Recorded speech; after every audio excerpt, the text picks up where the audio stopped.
What's going on, all you crazy cats and kittens? Chris here at Telesplash Gaming, and I was recently challenged by the dynamic duo, the Brew Crew, Robert and Wes at Gaming with the Squid, to pick my 5 favorite things in my game room. And while I just moved last summer and I'm still kind of organizing this place, I've got a few favorite things lying around, so stick around, let's take a look at them.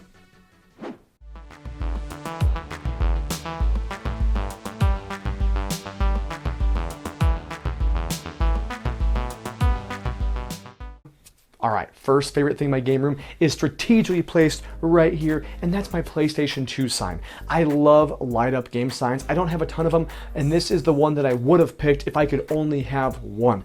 PlayStation 2 is one of my favorite consoles of all time, the best-selling console of all time. The games still hold up, and it holds a near and dear place in my heart. I got this as a Father's Day present a couple years ago, and I haven't even found the perfect spot. It's been sitting on the floor, kind of hovering in the background of some of my videos, but I just need to find that place to put it. Whether it's a wall, whether it's hanging from a ceiling, I just haven't found it, but I love this sign. I would love to get one to match with Nintendo, with Microsoft Xbox, but as far as I'm concerned, I got the one that I really wanted, and that's the PS2 sign. Alright, my next favorite thing does not have what I would call a ton of value. It doesn't always have to mean it's the rarest thing, but this one is one of the most sentimental things in my game room, and you've probably seen it if you watch my channel at all and said, what the heck is he doing back there? And that is my Mr. T doll. Now you're wondering, who the heck has a Mr. T doll? This guy. My grandma, God bless her soul, she passed away a few years ago, made this for me as a kid. I was 3, maybe 2 years old when she made my cousin and I matching Mr. T dolls, and I have fortunately been able to keep it in almost mint condition. He was stored away for a while, but now he is part of the game room.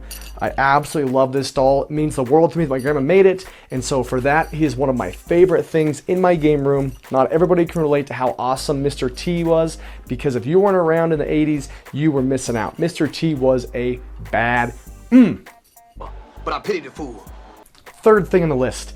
These are something that I actually came up with on my own. I should have put them on Pinterest. And they're the floating shelves in my office. Now you don't really see them here, so I'm going to give you a little B-roll. But these floating shelves are just an idea I came up with when I had some old consoles that didn't work lying around. So I used an old Nintendo, I used an old PS2, and I put some brackets on them, and I turned them into floating shelves. They look really cool when you first walk in.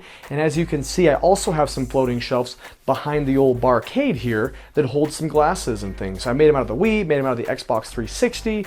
So to me, these floating shelves are really cool, and they serve a great purpose for showing off some of your gaming stuff. I can swap out whatever I want on top of these shelves. They always pop when people walk in, and to me, they're just one of my favorite things. It was my own idea. I'm sure someone else has done something like it, but for me, it was just something I thought was really cool at the time, and I still love them to this day.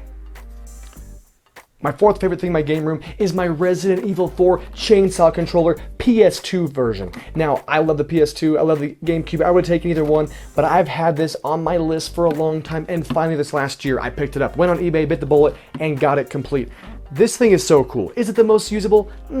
Not really. I mean, you can use it, it works, but come on, this is a pain. But the blood splatter, the Leatherface memories etched along this blade. The controller itself is sweet. The fingerprints covered in blood. It is a great collector's item. Looks fantastic on the shelf, and if I want to use it, I can. But here's the truth. I've never even beaten Resident Evil 4. What a poser. Oopsies. But I had the controller. I should definitely beat it. And I just always wanted one of these. And I just love some of the rare kind of gaming memorabilia. And this is definitely one of them. One of my favorite accessories that I could have ever gotten. And I've got it. It looks cool on the shelf. People that come over always ask about this thing. So I'm really happy to have this as part of the collection. It's iconic. Everybody knows about the Resident Evil 4 chainsaw controller, but not everybody's had a chance to see it. So for me to have this bloody massacred chainsaw in my collection is fantastico. All right, and my fifth and final thing, which is terribly hard to break down because I have some cool consoles, I have some great games, I have some collector's edition. You can see Steel Battalion in the back, but that's not it. It comes down again to a sentimental thing that is just one of my favorites, and it's this Game Boy right here that my brother took apart and put into a shadow box for me. To me, this is just really cool. It's an amazing little piece of history, broken up to see the internals of the Game Boy. And my brother, I know he spent some time doing it, cleaning it up. I'm sure he got it at a yard sale or something. It was covered in just asbestos and dirt. So I'm glad that he took the time to do this for me. I really appreciate it. I love my brother, and it was just cool. And again, it's just something really cool on the shelf. Does it have a lot of value? No. But sentimentally, it's one of the last things I would ever get rid of if I had to get rid of my gaming collection. And chances are, I'm not ever going to get rid of my gaming collection, so I'm not worried about it. But again, this is one of my favorite things. It just looks really cool. It's got a great NES version of Batman on the Game Boy there, so we all know the NES version of Batman, but the Game Boy had some Batman games, and some were good, some were bad, but I really loved this Game Boy, and I wish I would have never got rid of my original one, but it's cool to have one now broken down. You can see the internals and just really have it sitting on the shelf. So there is my fifth and final thing in my game collection that I absolutely love. Alright, Trollomaniacs, that's it. 5 of my favorite things in my game collection. Anything surprise you? Anything you wish you had in yours? I know a couple things were sentimental and not really meaning a lot to you guys, but it's my channel and these are some of my favorite things. So with that, I guess I gotta pass this challenge along, right? So if you've already been challenged, I guess we'll do it. But my first person, we're gonna go with Captain Algebra. You show me your 5 favorite things in your game collection. We're gonna move on to Sean at the Nerd Lair. I wanna see 5 of your favorite things in your game collection.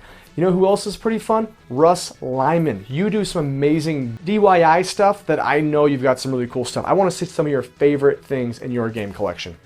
All right, guys, that might round out the old list today. Pop in next week. Truly appreciate it. Keep trolling, keep rolling. We'll see you next time.